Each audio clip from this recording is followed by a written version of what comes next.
Oh yeah, my big house. Yeah, kids, let's get going. Let's get going. So we started on hole number 11. Yeah, you remember? Okay, okay. I couldn't convert on number 11. That was a par 5. On the next hole, I doubled. I hit it under this tree thinking it was OB, and then I missed my first shot, or I hit it but just didn't hit it very well. And then I ended up saving a double, right? And then I had a par 5, which I bogeyed. That was no bueno. And then I went to a par 3, and that was no bueno. And then I shanked a shot to the right, and that was no bueno. And then I had a fried egg, and that was no bueno. It was just a comedy of errors. Just a wish-wash of nonsense. So yeah, I was 6 over after 9 holes. 6 over. I'm so sorry that you guys have to see this, but this is part of golf. That's the way it goes. And one recurring theme is that I just wasn't hitting greens. So let's get going, my amigos. Hole number 2, par 4, 390 yards. Let's get going, my friends. Ba-boom. Nice drive right there. That was a good rip job. In the middle. Oh yeah, good shot, right? I'm 6 over. And right here I had 130 in maybe. I used my 52-degree wedge. I didn't want to go too long. I ended up coming up short. And then this is uphill right here, and you can see that divot that I took right there. Yeah, don't do that, Mike. So I came up way short, and then this is for par, and that one, wow. That one almost, that was like a U-turn. It almost went back to me. So that was a bogey. That's 7 over, my amigos. 7 over. Hole 3, par 3, 140 yards. I used my pitching wedge. I had been going with my 9-iron, and I was just going over the green, so I just decided I'm going to back off. And this is actually a great opportunity at birdie.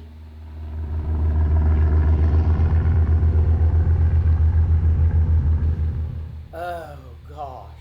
Oh, gosh. But finally, I hit a green, so that was great. Unfortunately, I missed an easy birdie opportunity. And that would have been a skin, too.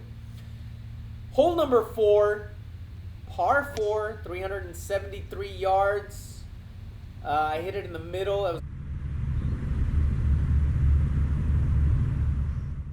then I had 118 in right there. I used my 52-degree wedge. Where have you been? I hit a good shot finally on that one, and then I missed my birdie opportunity, which would have been great, and I got a par. All right, here we go. Hole 5, par 3, 179 yards. I went with my 6-iron. Pin was all the way in the back. It didn't fade on me, but I did hit it pin high, so I had this maybe 25-footer right here for birdie. I hit it well, putted it well, and left me with a tap-in par. Good par.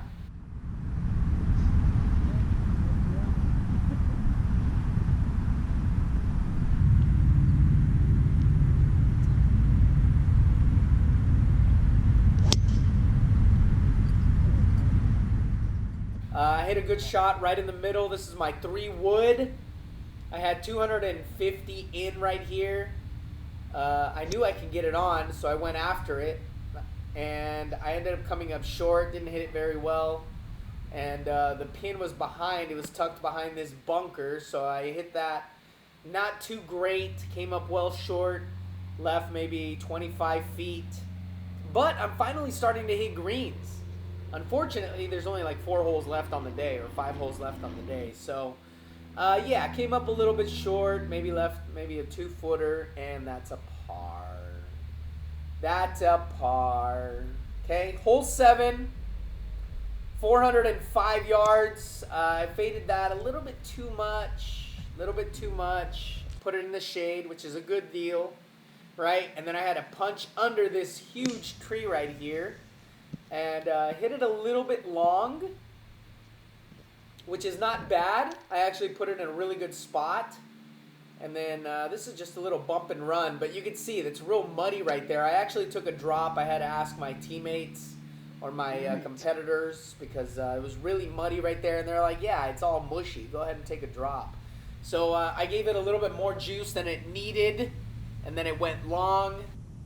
So I missed my par, and that puts me at 8 over on the day. 2 over on this side. Definitely not a good day. Hole 8, par 4, 378 yards. Hit a good rip job right in the middle. That left me with 126 in. I used my pitching wedge, and I ended up coming up short. So that left me with a really long birdie opportunity right there. All right, and I came up short right there again. And this is for par, maybe about 4 feet. Oh yeah, nice and firm, right to the back of the cup, my friends. Hole 9, par 5, 527 yards. Here we go. Okay. So I hit a good drive right there, right in the middle. And then that left me with 247 in, and I just went really aggressive right here. I was trying to put this on, and I ended up hitting it long, and that left me with a really tough shot right there. Yeah.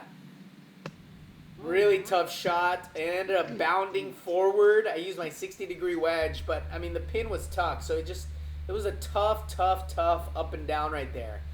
And I hit it maybe about 5 feet long. I repositioned the camera, and this is for par.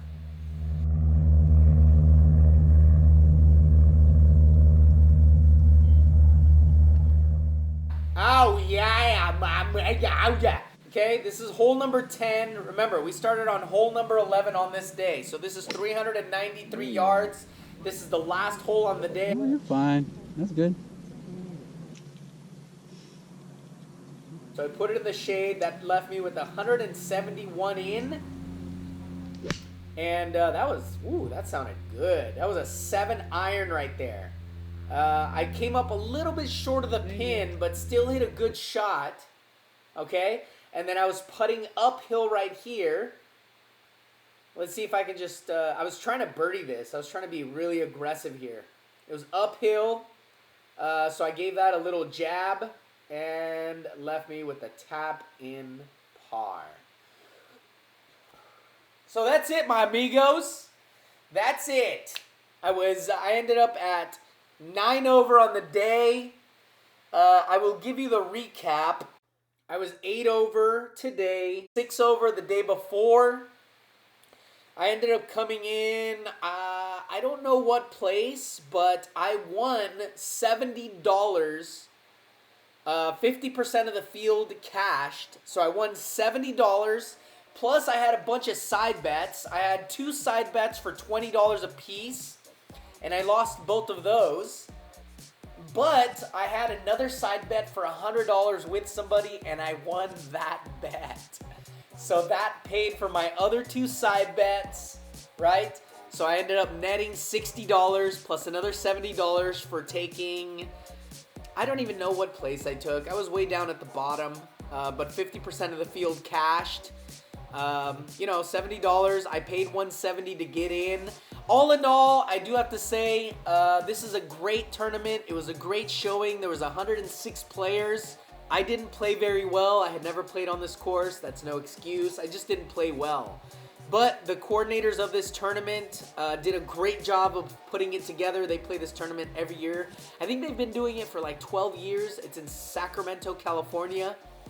I'm not sure where they're going to play it next year, but hopefully they invite me again because it was a great time. But just a great turnout. It was a lot of fun. I met a lot of really nice guys. The guy who won took home $3,000.